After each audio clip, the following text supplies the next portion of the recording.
Los gastos de viaje de Barbosa y sus acompañantes a lo largo de su administración superan, oigan esta cifra, 6.400 millones de pesos. Mentira. El vuelo del avión institucional lo pagaron los contribuyentes. Más del 30% de su periodo se la pasó viajando. Entonces se llama Marco Polo Barbosa. Marco Polo, el legendario mercader veneciano que abrió las fronteras del mundo y recorrió por décadas los confines de Asia y Europa, podría darle pelea como viajero a Francisco Barbosa, el hasta hace unos meses fiscal general de Colombia. Gracias a un accidentado derecho de petición, pude establecer los viajes que hizo el señor fiscal Barbosa y también la astronómica cifra que pagaron los contribuyentes por sus desplazamientos. Empecemos por el número de viajes. Durante los 4 años de su gestión, el fiscal Barbosa hizo 49 viajes internacionales y 190 nacionales. Si se sumaran los días que estuvo de viaje, serían 447. Considerando que Barbosa se posesionó el 13 de febrero de 2020 y terminó su administración el 12 de febrero de 2024, su estadía en la fiscalía duró 1.460 días. 447 de ellos viajando, es decir, más del 30% de su periodo se la pasó viajando. La duración de los viajes parece depender del destino. Cuando visitaba Puerto Asís, por ejemplo, el fiscal iba y venía el mismo día, pero en Santa Marta o Cartagena podía pasarse 4 días. Otro tanto sucede en los viajes internacionales. Iba de afán a Quito, pero en Europa se gastaba sus 11 días. Hay viajes famosos como aquel de julio de 2020 a San Andrés durante la pandemia. El entonces fiscal viajó en el jet de la entidad con su hija menor, que además fue con una niña amiga. También lo acompañó Marcela Yepes, la entonces directora ejecutiva de la Fiscalía, que estaba casada con el Contralor General de la época, Carlos Felipe Pipe Córdoba. En otro avión oficial llegó el Contralor Córdoba en compañía de Walfa Telles, Contralora para Asuntos Ambientales y esposa del fiscal Barbosa. En San Andrés ocurrió este swing burocrático. Cada uno se encontró con su respectiva esposa. La Contralora Ambiental se quedó a pasar el fin de semana con el fiscal general, la hija de los dos y la amiguita haciendo turismo en plena pandemia. Mandaron a abrir un comercio clausurado por la cuarentena y pasearon sin restricciones. Cuando Noticias 1 descubrió el asunto, el entonces fiscal, con actitud de dignidad ofendida, dijo, comillas, además de ser fiscal, soy padre. Y anunció que él había pagado los gastos del viaje. Mentira. El vuelo del avión institucional lo pagaron los contribuyentes y el derecho de petición muestra que el fiscal Barbosa cobró 998.375 pesos de viáticos.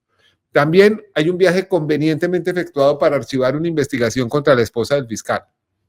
Al despacho de Barbosa llegó un anónimo que anunciaba que doña Walfa Telles, después de salir de la Contraloría, manejaba una fundación llamada Ríos Sostenibles que recibió 190 millones de pesos de la planta de tratamiento de aguas residuales Salitre Canoas, entidad que 6 meses antes había sido investigada por ella misma cuando era Contralora Delegada.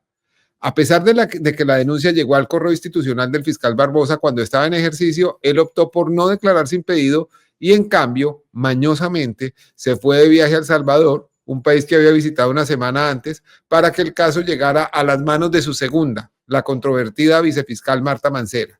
Ella a su vez lo remitió a un fiscal de bolsillo para que archivara el proceso. La fiscalía publicó un comunicado justificando los hechos. El viajecito de 2 días, que le sirvió de pretexto al fiscal Barbosa para archivar la investigación de su esposa, les costó a los colombianos un poco más de 36 millones de pesos.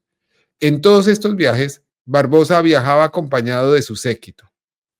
Por ejemplo, en la gira París, La Haya, Rotterdam, Ámsterdam, Ginebra, estuvieron su secretaria privada Daniela Guzmán, quien recibió 25.346.000 pesos. La directora ejecutiva de la Fiscalía, Astrid Torcoroma Rojas, cuyo desplazamiento costó 35.977.000 pesos.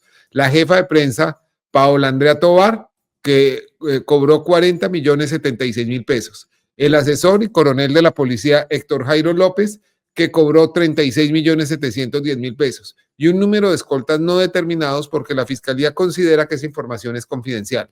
El recorrido fue más caro para el fiscal Barbosa y llegó a los 48.880.475 pesos. Los gastos de viaje de Barbosa y sus acompañantes a lo largo de su administración superan, oigan esta cifra, 6.400 millones de pesos, sin incluir los costos de vuelo y mantenimiento del jet privado de la Fiscalía.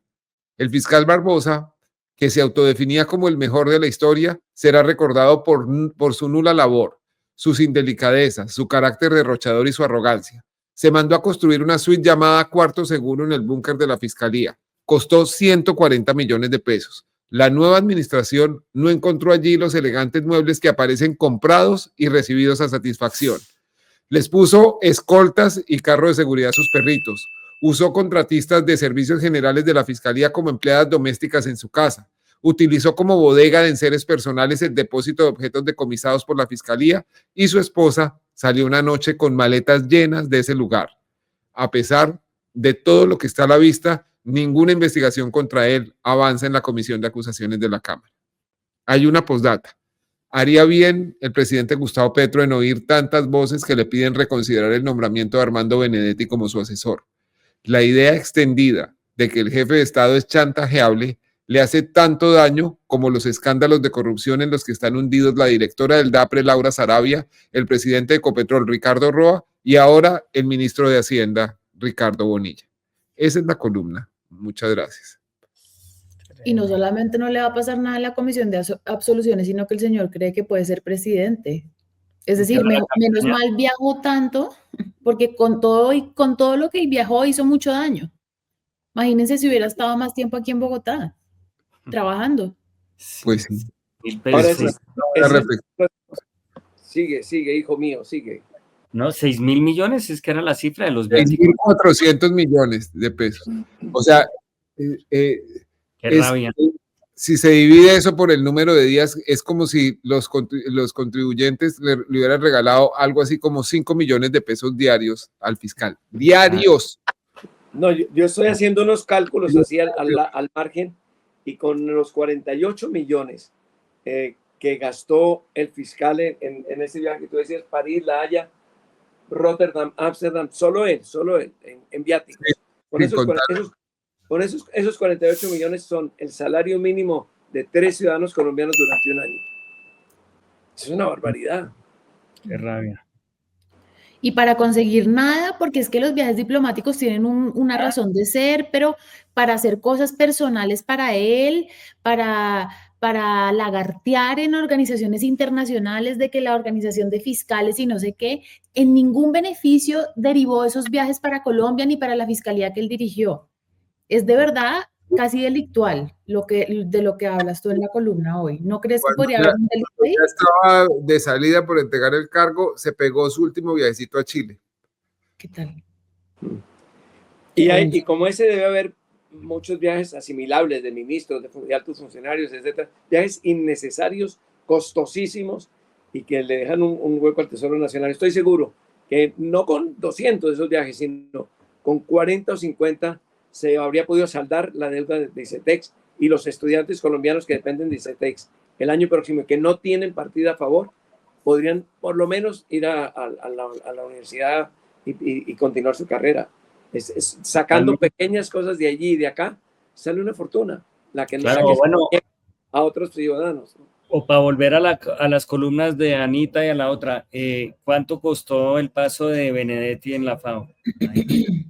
Dicen que 1.200 millones de pesos, y se posesionó en febrero. 10 meses nos costaron 120 millones de pesos cada mes, y yo creo que la cuenta se queda corta. Sí, eso te iba a decir.